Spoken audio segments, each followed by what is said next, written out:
On attend de savoir ce qui va advenir donc du juge Diawara qui a obtenu donc qui a gagné, il faut le dire, devant le Conseil supérieur de la magistrature. On continue, justice toujours, hein. On va parler cette fois-ci de la CRIEF. L'ancien président de la Cour constitutionnelle conduit à la maison centrale d'Iba. Oui, l'ancien président de la Cour constitutionnelle, M. Mohamed Lamine Bangora, a été conduit au niveau de la maison centrale, placé sous mandat de dépôt. L'information est tombée hier. C'est vrai que vous vous souvenez que Charles Wright même à ce niveau aussi avait fait une injonction où il avait cité certaines charges contre monsieur, des dénonciations, et par la suite il est passé devant certaines entités pour être écouté et tout. Donc c'est à l'issue de tout cela finalement il a été envoyé à la CRIEF et cette décision est tombée. Alors ce qu'il faut rappeler, l'on se souvient de cette information comme quoi qu'il aurait acquis un immeuble R+4 du côté du Sénégal, de Dakar. Également, on l'accusait d'avoir acheté une villa au niveau de Nongo. Et également, on parlait de son salaire qui tourne autour de 140 millions de francs guinéens par mois. 145 voilà, millions de francs guinéens par mois. Et si vous regardez le salaire et la somme qu'il a déboursé pour acheter l'immeuble R+4 du côté de Dakar et la villa de Nongo, on a constaté qu'effectivement, ça ne pouvait pas lui permettre d'acquérir ses biens, regardant sa nomination, la date de nomination et l'acquisition de ces biens-là. Maintenant, il y a aussi la question concernant le troisième mandat qui effectivement est revenu au niveau des charges. Maintenant, ce qu'il faut dire, officiellement, on parle de 404 millions de francs CFA qu'il aurait déboursé pour acheter cet immeuble R+4. Mais moi, je me suis rapproché d'une source très proche du dossier qui m'a dit que c'est une erreur de communication, qu'il a vu ça dans la presse, mais ce n'est pas 404 millions de francs CFA, c'est 300 millions de francs CFA.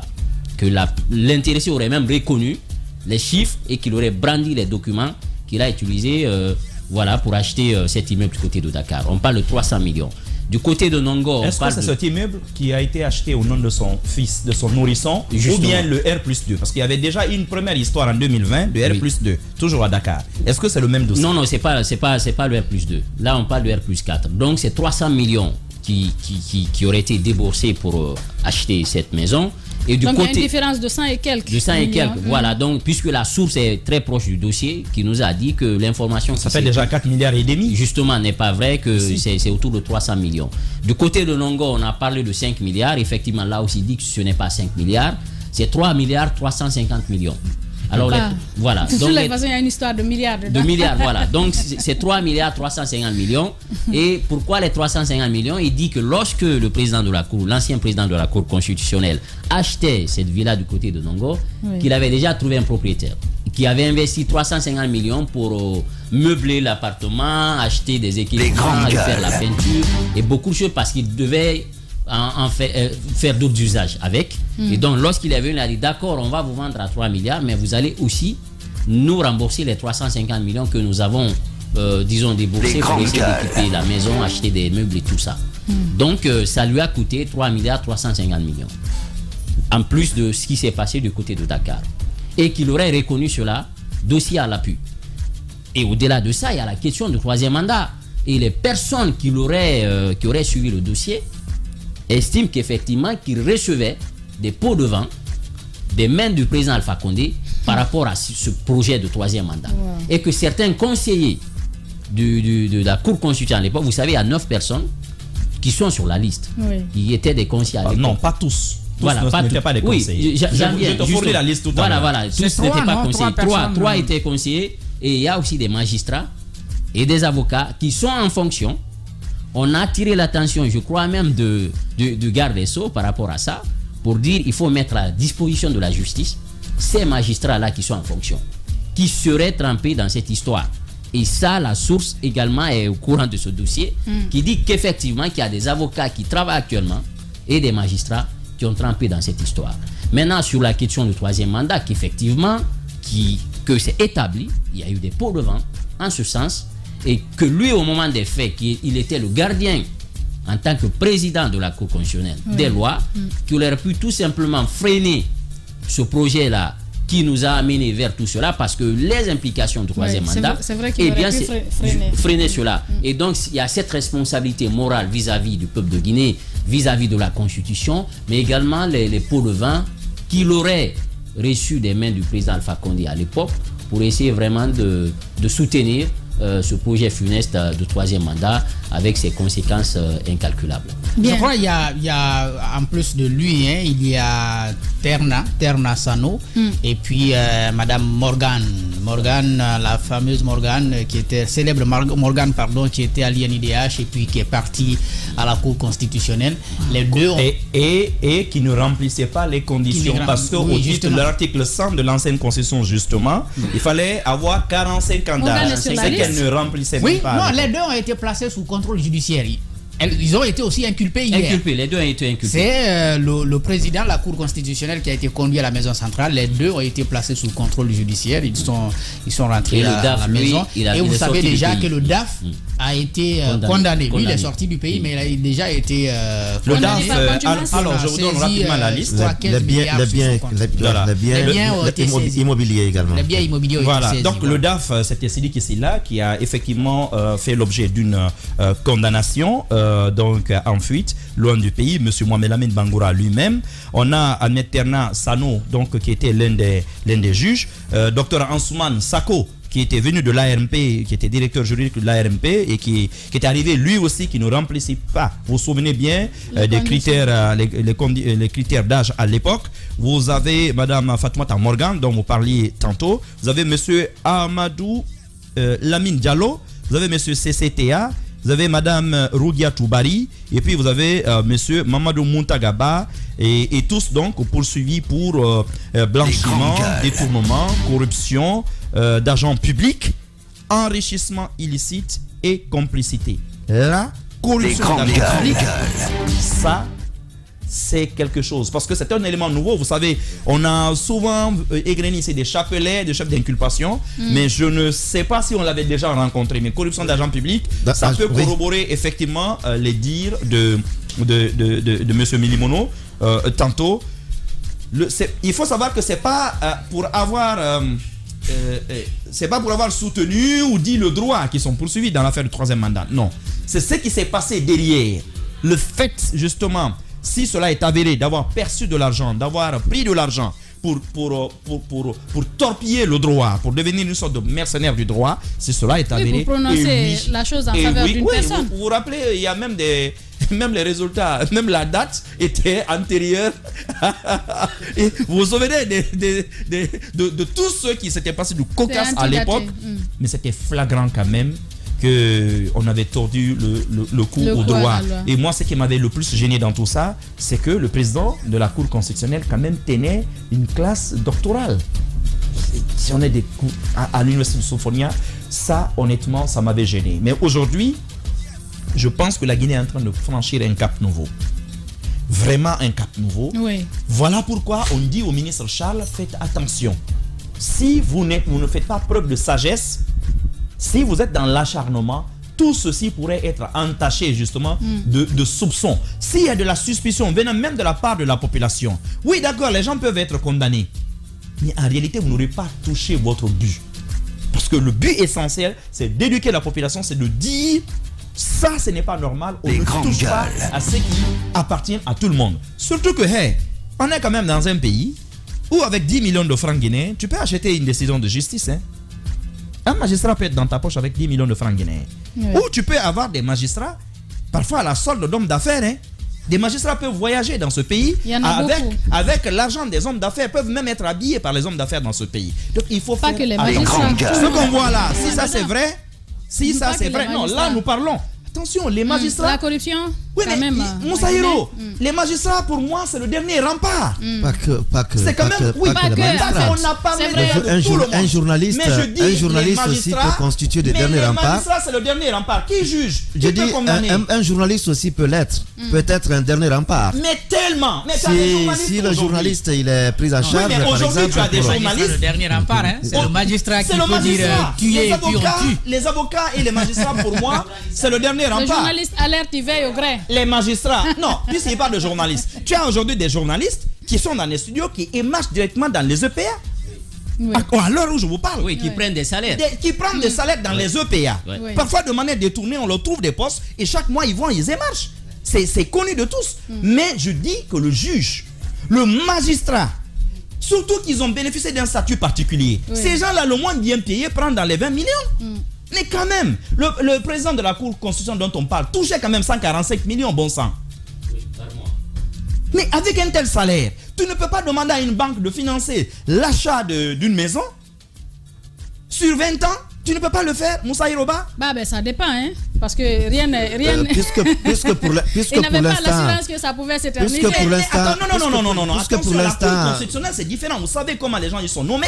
Attention, si vous ne faites pas n'importe quoi, quand vous y êtes vraiment pour très longtemps dans les cours constitutionnelles. Mais en un an seulement, vous voyez la masse salariale en un an. Ah oui, quand même, hein.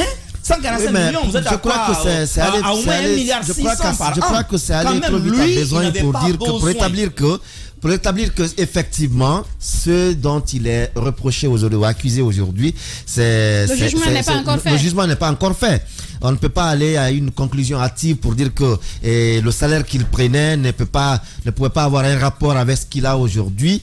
Et après tout, c'est un magistrat de haut niveau qui peut aussi avoir parce qu'on ne sait pas encore, est-ce que le R+4 du côté du Sénégal, comment le process de paiement a été établi, est-ce qu'il y a une banque qui lui a passé de l'argent, ou pour l'instant il est accusé d'avoir... Il est présumé innocent. Il est présumé innocent. Moi je trouve que il y a un détail qui t'échappe.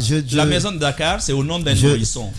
Il faudrait nous prouver que c'est le nourrisson qui a déboursé cet argent. Non, que ce soit... Le fait d'abord d'utiliser un prête-nom pour acheter la maison, c'est déjà un problème.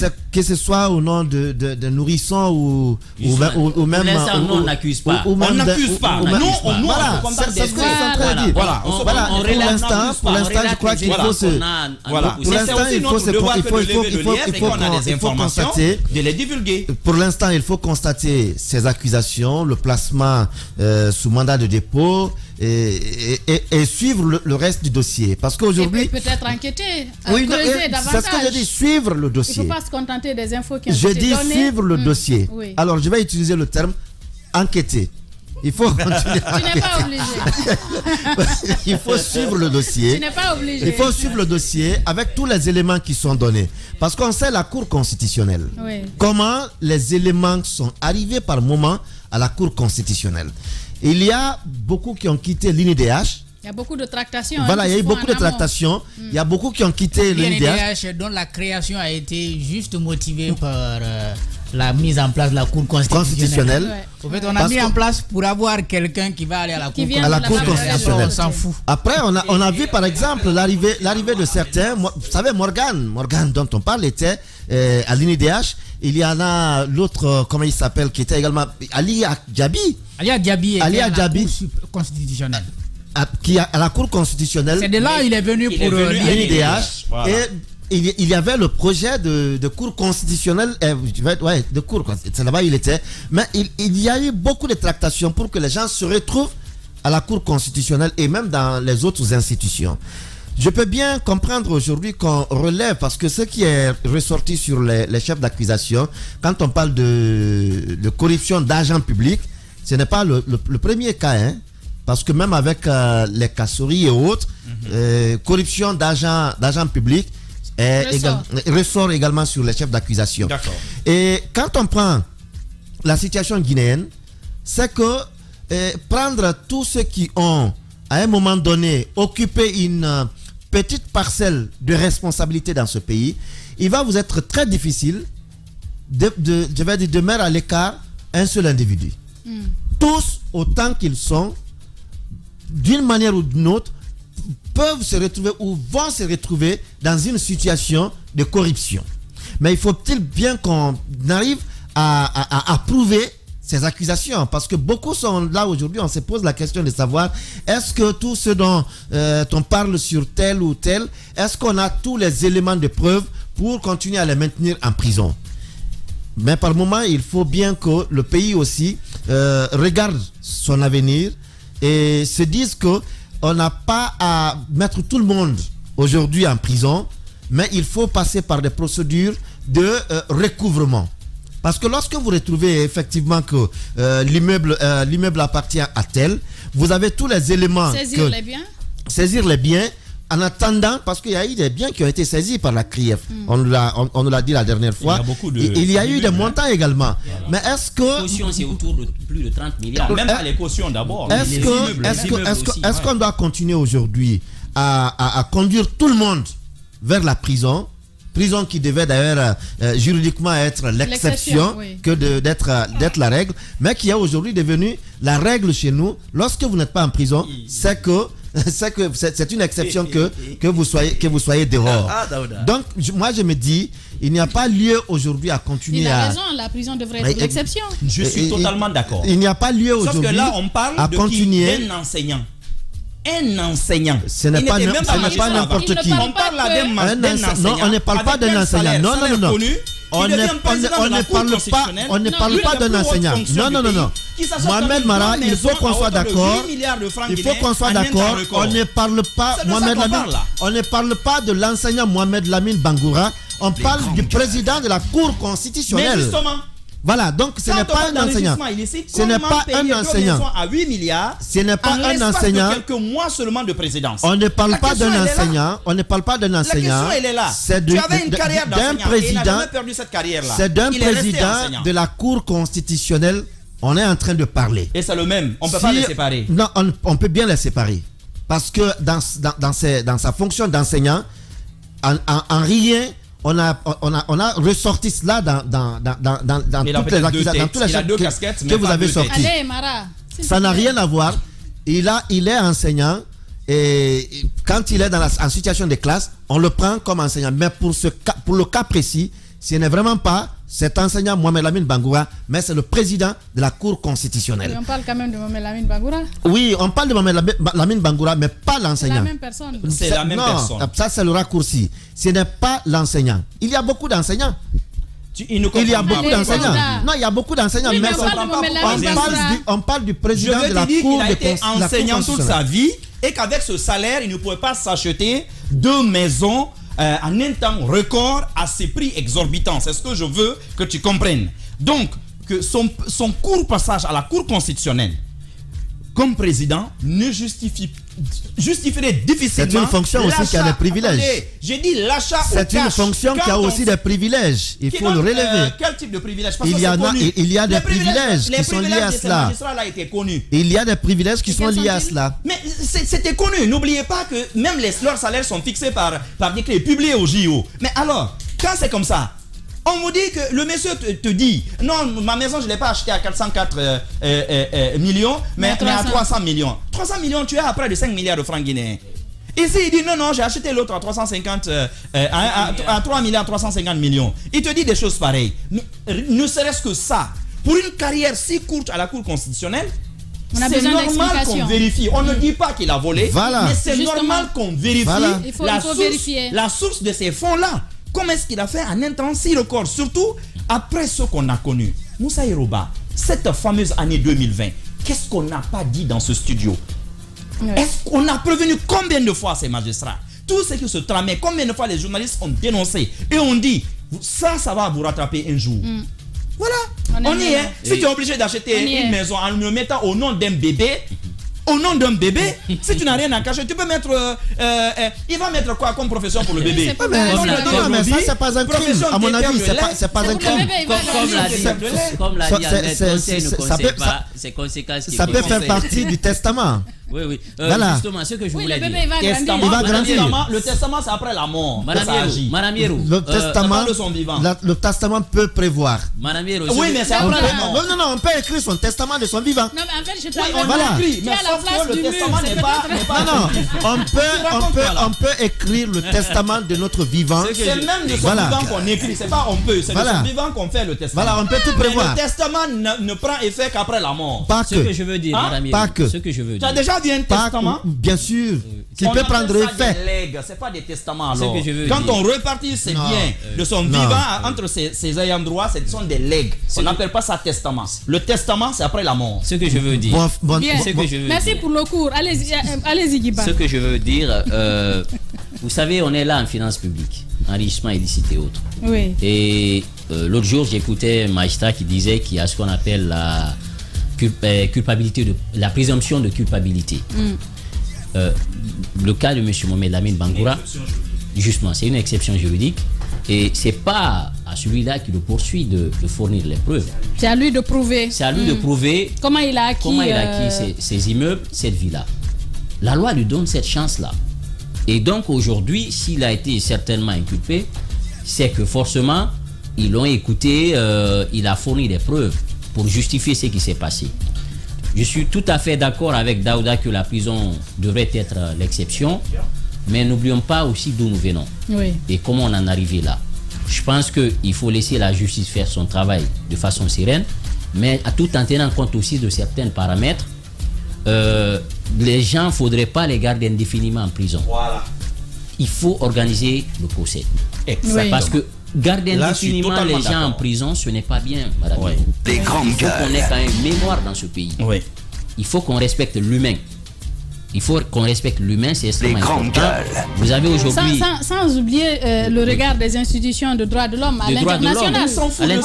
On a vu par exemple par rapport au cas Fonike Ibrahima, le Conseil des droits de l'homme. Ça d'abord mon problème.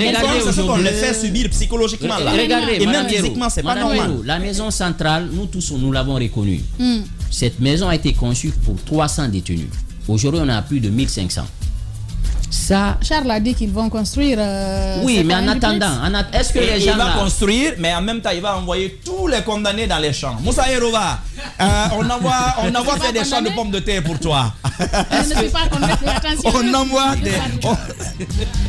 Allez. Alors, imaginez, Madame Yero, moi, je pense qu'au lieu d'avoir les gens dans les champs, ce qu'on aurait dû faire, les ateliers qu'on a cassés là, pour en faire des cales. Ce sont les ateliers là qu'il faut réhabiliter. Pourquoi vous ne voulez pas que les gens aillent au champ? Non, moi je suis pas contre. Voilà, il faut pas être contre. Mais il faut faire la part. Tu n'es pas condamné à des travaux forcés. Justement. Voilà, il faut faire la part. C'est le juge qui décide de condamner quelqu'un à des travaux forcés. C'est pas un ministre de dire. On vous dit que l'ancien président de l'Assemblée, M. Damaro, est malade. Ça a été démenti hier par Charles. Il dit qu'il a vu l'ancien président de l'Assemblée nationale. Il dit qu'il va bien. Qu'il n'était pas malade. C'est nous les médias seulement qui envenimons ça. C'est ce que j'ai entendu. Quoi qu'il en soit, il faut juger les gens. Il ne faut pas garder les gens là indéfiniment en prison, là-bas. Il faut les juger. Vous avez les Kassouri, vous avez les Diané, les Oye, tout ce beau monde. Et vous avez des mineurs qui sont là-bas depuis des années. Les gens attendent leur procès. Il faut les juger. Je suis d'accord qu'on peut reprocher des choses aux gens. Je suis d'accord qu'une fois que la justice vous convoque, vous répondez. Vous n'êtes pas au-dessus de la loi. Dur Alex et Lex. Mais il ne faudrait pas quand même qu'on garde longtemps les gens en détention dans des conditions comme ça, avec des promiscuités. On ne sait pas ce qui va se passer, parce que n'oublions pas que quoi qu'il en soit, ils ont été aussi quelque chose pour ce pays-là. Ça, il ne faut pas l'oublier. Je pense qu'il faut aller vers le procès. Nous n'encourageons pas l'impunité. Et beaucoup ont salué la mise en place de la QIF. Mais il faut qu'à côté de cela, il faut juger les gens. Voilà. Ceux qui sont à condamner, on les condamne. Ceux qui sont à libérer, on les libère. Ils ont une vie après cette prison-là. Bien, allez-y pour clore, Mafoudia. Alors, par rapport à ce qui a été dit hier, je suis totalement d'accord qu'il faut un minimum de respect. Il le faut pour tout le monde. Même les plus gros criminels, même les tueurs en série. Il faut du respect lorsque vous avez en charge leur vie parce qu'ils sont en prison. C'est vrai qu'on parle aujourd'hui de la construction de ce R+3, moi j'aurais aussi aimé qu'on accélère le projet de Yorokovia parce que après tout, ce sont des choses. Ça a été entamé? Bon, il y a eu beaucoup de problèmes. Comment on va accélérer? Non, quand j'ai accéléré, non, dans la faisabilité, parce que après on supposait qu'il y avait une étude de faisabilité et tout. Alors relancer ce projet pour pouvoir construire une prison digne de nom. Maintenant, quand on dit comme ça là que dans quelques mois les prisonniers ou les détenus ou les condamnés iront sur les champs, dans les champs, c'est vrai que consciencieusement on pense à ces grands noms qui sont en prison. Et moi, contrairement à Jacques, je pense que certains, il ne faut pas les envoyer dans le champ. Quelqu'un qui est malade comme Damaro, mais non, c'est pas eux d'abord. Ils ne sont pas condamnés. Ils ne sont pas condamnés. On parle des condamnés. Je vous parle de la compréhension collective. Des jeunes braves à l'île qui sont là-bas. Tous les condamnés. Je vous parle. C'est le juge qui décide d'envoyer quelqu'un, condamner quelqu'un aux travaux forcés. Je pense que c'est important. C'est pas au ministre de décider ça. Je vous parle de l'opinion, de comment l'opinion comprend la chose.